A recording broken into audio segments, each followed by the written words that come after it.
Olá, novos mutantos e novas mutantas, eu sou Otávio Gá, este é o Super 8.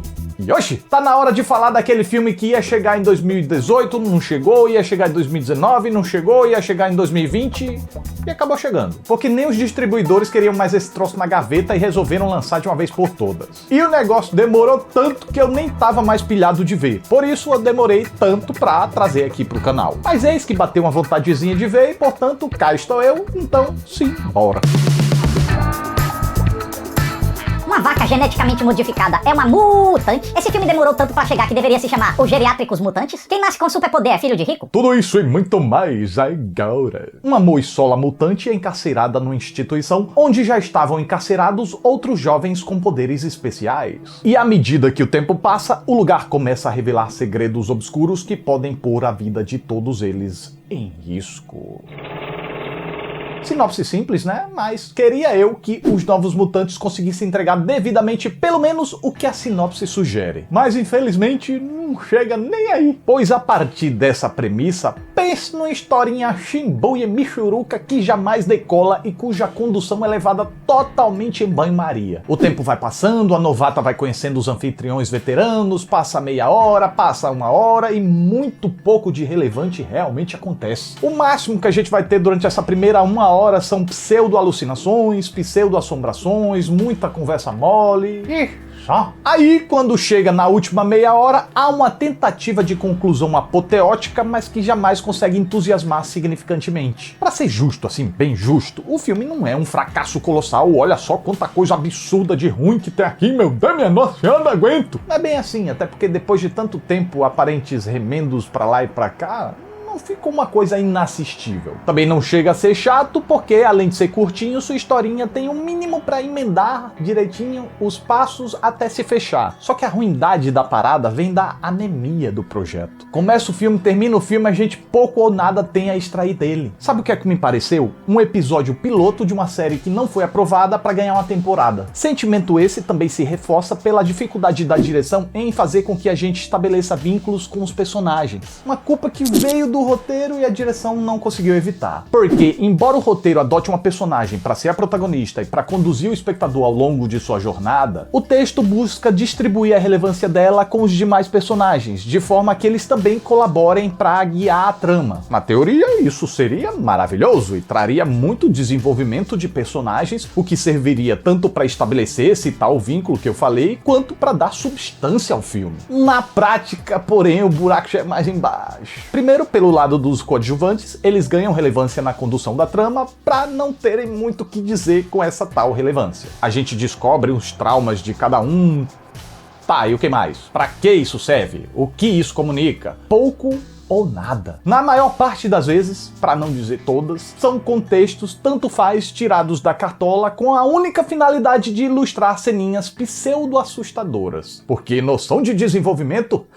Nenhuma. Mas o que seria esse desenvolvimento que eu tanto falo aqui no canal? Pra que serviria? Bom, desenvolver num filme pode ser crescer, diminuir, amadurecer, retroceder, enlouquecer, passar por alguma transição que ofereça algum material para apreciação. Não precisa ser uma mudança positiva, pode ser uma mudança negativa. Também eu creio que pode ser considerada como um desenvolvimento. Todos os personagens precisam passar por isso? Não necessariamente, mas quanto mais acontece, tende a enriquecer a obra e a preencher o tempo que a gente está investindo com um material apreciável. Principalmente quando a gente está falando de personagens que têm relevância ou que pelo menos deveriam ter relevância na trama. Principalmente quando a gente percebe que havia espaço para desenvolvimento, já que todos os jovens mutantes passam por mudanças. Com perdão do trocadilho. Mas por que eu não considero desenvolvimento essas tais mudanças? Porque desenvolvimento é um caminho que se traça, não um ponto de partida e um ponto de chegada que a gente vê aqui, já que os mutantinhos simplesmente mudam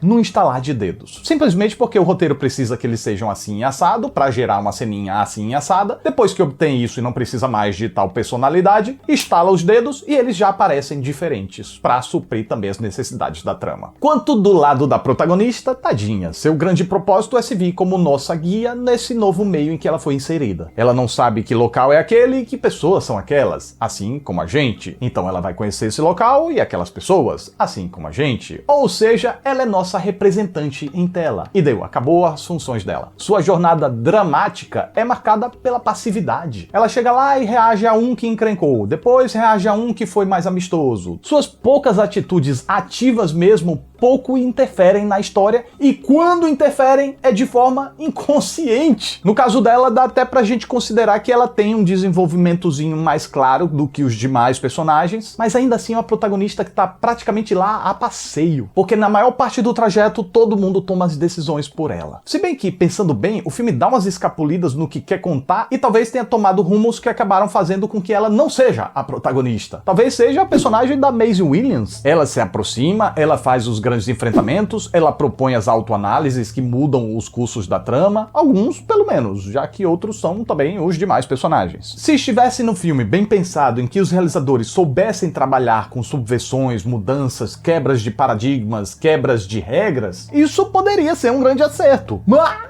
do jeito que é feito aqui, isso acaba deixando o filme ainda mais perdido, já que o próprio não sabe quem a gente deveria estar acompanhando em destaque e qual seria a jornada que iria nos comunicar alguma coisa. E também, seja qual for a resposta de quem seria a protagonista, a resposta vai trazer problemas. Se por acaso fosse a personagem da Maisie Williams ou os demais personagens mutantes, as jornadas estão incompletas e não tem desenvolvimento ou substância. E se for a Moonstar, ela não tem postura e não tem material para ser a protagonista. Sem falar que a personagem perde ainda mais destaque pelo fato da sua intérprete ser muito fraquinha e não conseguir dar peso à sua presença em cena. Qualquer um no filme ofusca ela, e pior, qualquer um contracenando com ela evidencia a sua falta de traquejo interpretativo. Talvez não ficasse tão na cara se ela tivesse um personagem de menor destaque, mas à frente de um time jovem tão competente como Maisie Williams, Anya Taylor-Joy e Charlie Heaton, ela deixa muito a desejar. E se eu não coloquei o brasileiro Henry Zaga no balaio dos bons, foi porque sua performance me pareceu a mais prejudicada pelas indecisões do roteiro. Se o texto impede que o ator tenha uma visão lógica sobre o trajeto do seu personagem, como exigir que o ator possa transmitir bem isso pra gente? O cara me pareceu bom, me pareceu empenhado, mas eu não conseguiria garantir isso a partir dessa performance, porque em alguns momentos transpareceu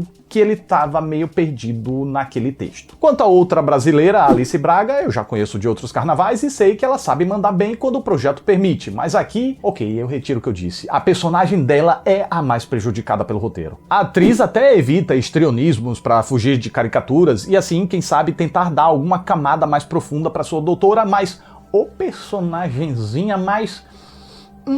como é que eu posso dizer? Incongruente, eu acho que seria o termo mais próximo do que eu quero dizer. Tentando explicar sem dar spoilers. O filme tem dois arcos principais que corretamente até se conectam no terceiro ato. Bacaninha. Ambos têm a ver com a suposta protagonista, ok? Só que, enquanto um deles frustra ao progredir de forma involuntária pela dita cuja, através de acontecimentos sem sal, aquelas tais alucinações e assombrações tanto faz, e previsível de um jeito que o filme não percebe, e até patético como a narrativa acha que ninguém percebeu o que tá se desenhando. O segundo arco, que tem correlação com a doutora, vivida pela Alice Braga, fica praticamente invisível ao longo de todo o filme, desperdiçando um potencial de implementação problemáticas interessantes para ser abruptamente acionado no terceiro ato e assim favorecer a uma certa surpresa, como se fosse alguma grande surpresa. Portanto, por que o texto prejudica a personagem? Porque deixa ela marinando no filme inteiro à espera do terceiro ato para que ela possa dizer a que veio. E enquanto isso, para justificar sua existência durante os dois primeiros atos, ela ganha funções demais incompatíveis entre si. Ela reúne pelo menos uns 5 personagens em um. É cientista, é carcereira, é diretora de orfanato, é terapeuta e mais um que seria segredo. É a faz tudo da bagaça, o posto Ipiranga dos personagens. É o que? É pra economizar cachê de outros atores? E o pior, sem ganhar o devido desenvolvimento correspondente a qualquer uma dessas tarefas. Ou seja, é um personagem vazio, difícil de engolir e a serviço de uma trama invisível, que, por assim ser, nos furta o prazer de suas possíveis intrigas. Pois é, gente, como eu falei, quando os realizadores sabem o que estão fazendo e têm uma grande destreza narrativa, eles podem mexer em elementos elementos narrativos para subvertê-los. Podem ainda quebrar regras conscientemente e ainda assim apresentar um resultado coeso no final. Mas não parece o que aconteceu no caso de Os Novos Mutantes. Esse Firmin parece querer seguir as regrinhas e convenções, mas se embanana até aí, até no básico. Se quebraram alguma regra aqui é porque seus realizadores tropeçaram e deixaram ela se espatifar no chão de qualquer jeito. E vendido como um filme de terror dentro da franquia X-Men, essa proposta simplesmente não acontece. Nem juntas, nem separadas. Como o filme dos X-Men, tem pessoinhas mutantes com superpoderes genéricos fazendo estripulias vazias sem desdobramentos que causem grandes intrigas,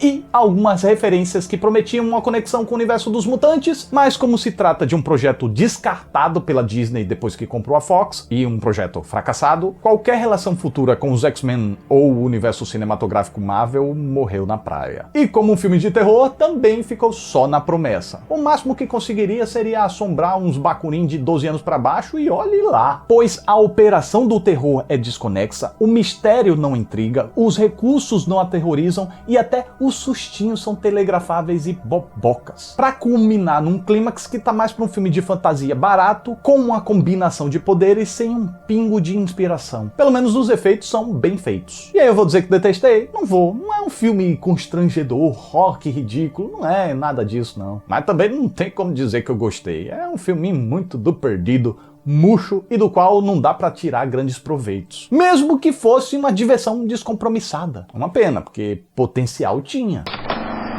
E essa é a minha reação enquanto eu assistia ao filme. Então é isso, mais um Super 8 tá chegando ao final. Eu fico muito grato pela atenção de vocês. Muito obrigado, até a próxima e tchau. Olha só como eu sou quente. Eu sou muito quente, tô pegando fogo.